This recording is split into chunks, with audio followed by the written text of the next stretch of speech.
Alright, what's up YouTube? We are doing Ryan Cavender's officially second or third place deck profile for DDD? Yeah. Why'd you play this today? Yeah, I love them. Why would I play ABCs when I can play DDDs? They're fun, you do everything, it's a good time. You are a resident tier 2 player, I understand. Yes, I am. Photons and all this. Alright, let's dig into this, sir. Alright. So. Shut up, Vendred player, whatever you want. Essentially, I run 3 of the search, so this gives me my essential Rhoda and my fusion. It's an easy normal summon. Never really used the Pend effect. I honestly couldn't really tell you what it does.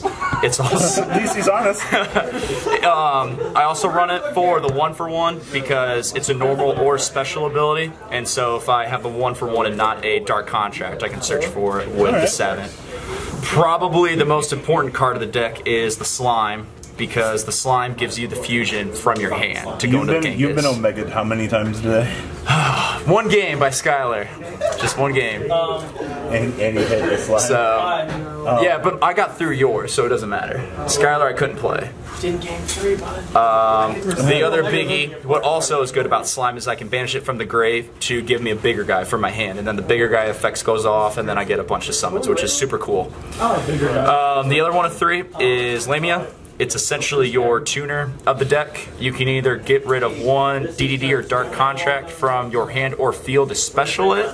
However, if you special it, it's banished when it leaves the field, so I try and usually refurbish it with Genghis or with whatever else I can to special summon it before it gets banished, because there's only 3 of them, so that's unfortunate. The other set of monsters that I run 3 of is the big guy, Ragnarok. Essentially, he gives me my summons when he special summon, and in the pen zone, I also get a special summon.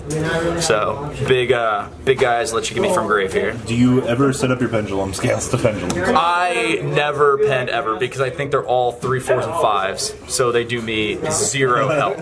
I use their pen effects, because the big guy here with Thomas the Tank Engine, is when he is summoned, essentially I can pop 1 card on my pendulum zone, and summon another monster for my deck. And so essentially I can pop any one of these pen guys, summon out my Ragnarok, and I got 2 rank 8s to do whatever I want with. So, very, very good card. The other ones I run 2 of are Copernicus, and I've never play tested this, so I run 2 Ghosts as well, and 2 Leonidas, which most don't do. The hell's this thing do? So what Ghost does is essentially it's another tuner, but it's a level 2 tuner, and so if I have like one of my rank 8 guys, he's a pretty easy either normal summon or get a special, and I get that rank 10 synchro guy that's amazing. Did you consider playing the one that banishes from the graveyard to fusion summon? No, 3. Yes. That's a spell. No, it's the other slime. Oh yeah, he's coming on. But essentially, Leonidas is a good 7, and with Lamia he gives me really, really easy rank 8 plays. Ghost just another 2 tuner. When he goes to grave, if I have a similar copy in my grave, I can send 1 from deck to grave. And so for some reason I need an emergency slime or Lamia, I can use the Ghost. And when he's banished, I get a banished card back into my grave, which is nice as well. Alright. So, other than that, I couldn't even tell you what Copernicus's pen effect is. Essentially, when he's normal or special, I can send 1 monster from my deck to grave, and so it's easy to get me a Lamia or Slime into the graveyard. So, 3's too cloggy, 2 is the perfect amount. Alright. The other monsters that I run are 1 of each of these bad boys, and then of course you gotta run 3 Vanity's Fiends, because Vanity's Fiends ruins you to play Yu-Gi-Oh! Okay, so I'm familiar with this, but what are these other 2? Okay, so what DDD Night Howl does is essentially when I summon it, I can take 1 monster from my graveyard and special summon it. For the rest of the turn, however, I can only summon fiend monsters, and so it really limits you, and so it's good if you haven't normaled yet for a late game.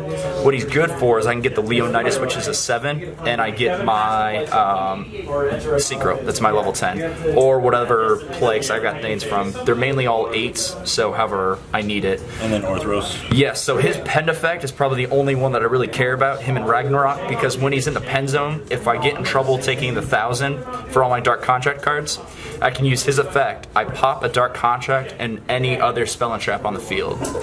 He's also rank 4 tuner, but I very rarely use him for his tuning abilities. So how did these perform today for you? Fan-freaking-tastic. You can never go wrong with a Vanity's Fate. So tell them to scoop and pass. Scoop and pass. No traps, so it's just spells. Okay. Otherwise, probably the best spell. It's your search engine. It's a free rota.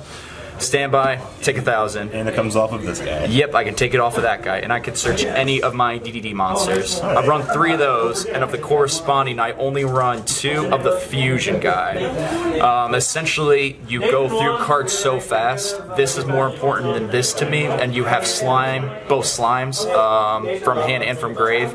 So really, you only use this guy if you need to get your big fusion guys, which take 2 triple Ds instead of 2 regular Ds. Okay. So. Other than that, it is insane amount of draw power. 2 trade-ins because of all the rank 8s, 2 Potted Desires, and then I also run 2 Allure of Darknesses as well because they're all darks. Did you ever want to up these to 3 at any point? Maybe Allure trade-in. Right now I run a strict 40 and it seems to flow pretty good. I think the thing that needs the most work is the extra because I pretty much use the same 5 extra cards all day. So, and I go into those pretty frequently and I search the Rhoda, the Dark Contract so frequently that I'm very rarely left without plays or bricking. Well, also your Allure is pretty much free the whole game. Pretty much, yeah. The other 3 are just a 1-for-1, a Soul Charge, and Monster Reborn. So, alright. And that's the main deck. It's a 40 card deck and alright, let's see decently well enough. Side or extra first, your choice. Extra, of course. So we'll start with the synchros. 5 main synchros. This guy's an absolute beat stick, unaffected by card effects, and essentially once per turn you can have a free negation of your opponent's monster effects. Fan-freaking-tastic. When it's destroyed, goes to the pen zone. Okay, and this thing is also what, level 10? Level 10. Yep, so basically I run the DD Night Howl. It's a good late game if I haven't played him yet. My graveyard's full of stuff. Summon Night Howl, get the Leo, I get the 10, just from a normal. How was Siegfried doing today? The fusions I went into a lot more than the synchros, honestly. I only played Crystal a couple times, and I can't even really remember today where Siegfried was important, but they're good to have because depending on the deck that your opponent's playing, you can either shut them down really quickly or they're just going to run you over either way.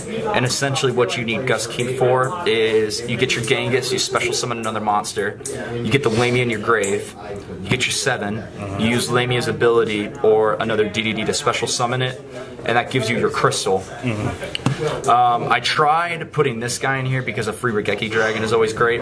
I did not play it once in any of like the 10 games I played, so this is definitely going to probably come out because there were just better plays that I went into today. So those were the synchros. Other than that, here are the fusions. How'd this do? This dude, I thought the same thing. You know, I can summon him with this deck just like the Geki Dragon. So I was like, you know, if I go into him late game or whatever, like it'd be a pretty good play or whatever else. Never went into him once. There were other better plays, so. You should kick it for a second copy of this. Probably. This guy is so good because he's a 7, and he gives me easy access to my rank 8 Synchros. Genghis, I've also thought about maybe going to 3 because he is by far the best fusion. You go into it, he gives you your free special summons from your graveyard. All you have to do is special summon a DD. He doesn't give you the triple Ds, but from there you go into pretty fantastic plays. Beowulf, never really use him for anything. He could probably come out. He is just a 3K beater, and during the standby phase, he's a heavy storm. Never, ever, ever get the chance to use him. Beats Paleo. Never get the chance. This guy's pretty good. If you get him, you just basically return a Dark Contract you control to your hand, take control of an opponent's monster, and he gains the attack. Okay. Pretty good. See those link. People will probably hate me. I don't run Titanic, which is a pretty heavy-duty one. They don't run this guy. However, this is the one I always go into. Basically, as soon as he touches the field, everything's negated, and for the rest of the turn, card effects cannot be activated. And even when I end my turn, whatever of my opponent's effects were negated stay negated. And during at any point, I can detach and use a Heavy Storm, which is fan-freaking-tastic. Didn't go into this guy really at all today. He just goes, he's a good beat stick and can't really be destroyed by card effects. And again, when he's destroyed, goes to the pen zone. If you're playing a big Xyz deck, it's kind of decent because you can take one from the top of your extra and attach it, and basically you can destroy pen cards that you have and pop your opponent's cards. So if for some reason you have tons of cards left in your hand, which you usually rarely do, just pop your opponent's stuff. The other two, my links, Borload and Master Fiend. I could probably go for another Master Fiend. Essentially, there's no regular dark like what Starboy is. But since everything's Fiend, he gives me 2 special summon zones. Relatively, this is my first play. I really only went to Borload once today, and he was a game winner. So it's pretty easy to spam out 4. You get him out, and then by that point you either have some sort of slimes that are going to let you fusion from your graveyard, or you're going to have a slime that's going to let you special from your hand. You special summon a Lamia, you get another special, you got an 8 or something. Alright. So, and side deck. That's the side. That's the extra. Side deck is pretty simple. Lancia's the best side card deck of the day, definitely, for sure. Can't banish, can't stop it. 2 Sphere Modes, of course. Didn't really get the chance to use it at all today. Other than that, for the Paleo stoppage, 2 Jinzos and 2 Denkos. Didn't play any Paleo today. Didn't really worry about it. So, traps, Salmon Warning, and 3 Antis. Obviously, I cared a lot about my side deck today. Good for anything, Magician-wise. Other than that, just 3 Cosmic Cyclones for whatever else could come. Any final comments, sir? 4-1. Got lucky. Alright, later guys.